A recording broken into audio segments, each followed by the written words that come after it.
that. But let's go to one of the big announcements, in fact, the biggest announcement really from the government today, which is our plan for patients receiving easier access to NHS and social care. And we turn to Health Secretary and Deputy Prime Minister Thérèse Coffey, who joins me now. How are you going to mandate that doctors see patients within a certain time frame? How will you actually bring that about? Health Secretary, good morning. Good morning, Nick. Well, patients are clearly my top priority, and when we've been talking in a different way about developing plans for prevention, very clearly patients often express their frustration about they can't get to see their GP. That's why we've been looking in detail, and we can see a wide variation across the country, but I'm conscious that I will be setting, and am setting those expectations, that we want GPs to see patients driven by clinical needs. So, of course, some people will need to be seen the same day, and many GPs do this brilliantly already. But what I am aware of is that we need to work with the local NHS to help practices to perhaps share best practice on how we can improve that performance and meet the expectations of patients so they can get to see their GP when they need to. When you say see, Secretary of State, do you mean see, or does that include a telephone or video consultation? Well, I think that's open to the relationship between the GP and the patient. I know that throughout the pandemic, there's been a variety of ways that people have interacted with seeing their GP. So it could include a telephone call? I'm not going to be overly prescriptive. I know that some people enjoy just having a phone call but may need to go in and see the doctor.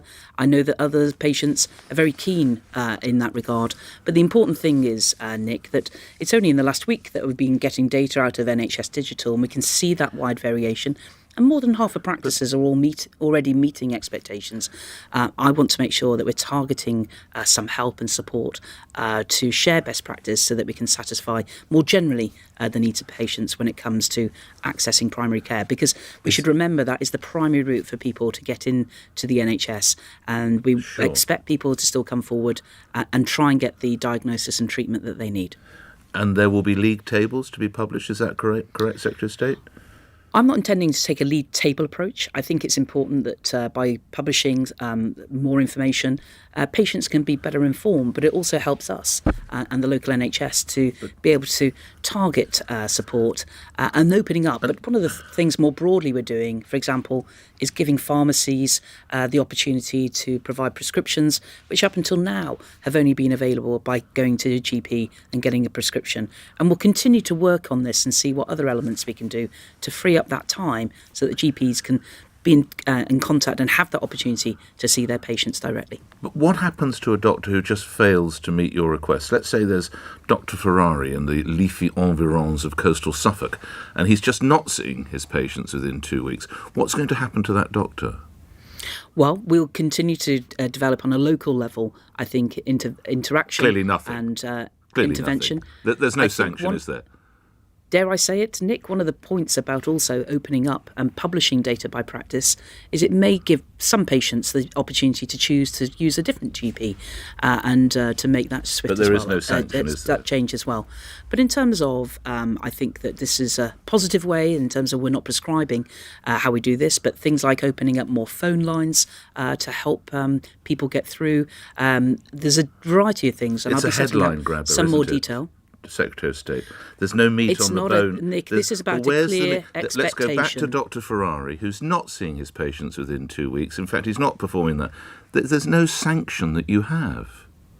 Well, in terms of what if patients of course patients are seeking care, that they may be able to switch to a different doctor, and then of course that will reduce the funding that goes into that doctor. But the important thing is that I want to work in a proactive way in order to make sure, as I say, that we share best practice, have local NHS focus on where patients aren't getting the service that I would expect. Secretary of State, this is words. This is all words, isn't it? That's not true, There's no Nick. need. Well, OK, can I refer That's you to not true at all. But as I say, it's about to freeing up GP appointments. It's about changing some of the funding rules. At the moment, doctors can't use certain aspects of the funding in order to get support staff or different medically qualified people into their practice. We're removing some of those. I think the other elements is about some of the pension flexibilities, which doctors have said to us has been a problem for them. But that's why we're making some of those changes in order so that people can stay in the NHS longer, but indeed also those who've retired, making it more straightforward for them to return and come and help the NHS in this time and share in that national endeavour during this national emergency. How fair is the criticism from the Royal College of GPs that says this will only serve to add to the intense workload and workforce pressures of GPs and our teams while having minimal impact on the care our patients receive? That appears fair criticism, Secretary of State. Well, what I would say is that many of the GPs are already clearly have a great relationship with patients. As I say, we'll be starting to publish data which will inform patients but also allow us to target some interventions and some of our focus for, as I say, things like we'll be having elements of providing more phone lines to those practices, freeing up some of the funding rules so that they can bring in staff, but also recognising, as I say, some of the diversions away from GPs so people don't need to go to their GP in the first place. Right, OK. Let's turn to other matters. Obviously, you have the distinction of serving as Deputy Prime Minister as well. The Prime Minister met with Emmanuel Macron in New York, I understand, and a number of your fellow Conservative MPs are surprised that she failed to raise the Channel migrant crisis. Why was that, and would you have raised it? Well, Liz Truss has been Prime Minister for just over 2 weeks now. Clearly, we've had the very sad event of the death of Her late Majesty, and we had a gathering of world leaders come to the funeral I don't in order see to how pay that their impacts respects. this question, respectfully. Well, I was about to say she's covering a wide number of international leaders in terms of meeting President Biden at UNGA, but also, of course, President Macron. I think this is just one of the first more formal face-to-face meetings that has happened. She will continue to develop that relationship, but importantly, the Home Secretary, our new Home Secretary, will continue to work on this particular challenge about the migration boats. I think it's right that the Prime Minister set out to the UN her main focus about being the champion for Ukraine and how we must be resolute. Sorry, would you have raised the migrant crisis with Monsieur Macron? Nick, I think it's for a yes the Prime or no, Minister isn't it? Nick, I think it's for the Prime Minister to decide what the issues she's raised and when she raises them with international leaders. Do you share some of your colleagues' disappointment that it wasn't raised? I do not share any disappointment whatsoever, Nick. Okay. In that regard, I do trust the Prime Minister, and I think she has already hit the ground running in this time of national challenges, and I'm looking forward to her continuing to show her leadership. OK, and lastly, a lot of her leadership, I imagine, will be stamped on the mini-budget or fiscal event, whatever we must call tomorrow's work, from your colleague, the Chancellor, and we understand he will announce 120,000 benefit claimants will have to take active step to find work or they will lose their benefits. This from a government, of course, that's looking to lift the cap on bankers' bonuses. This isn't about levelling up, is it? This is just helping the rich.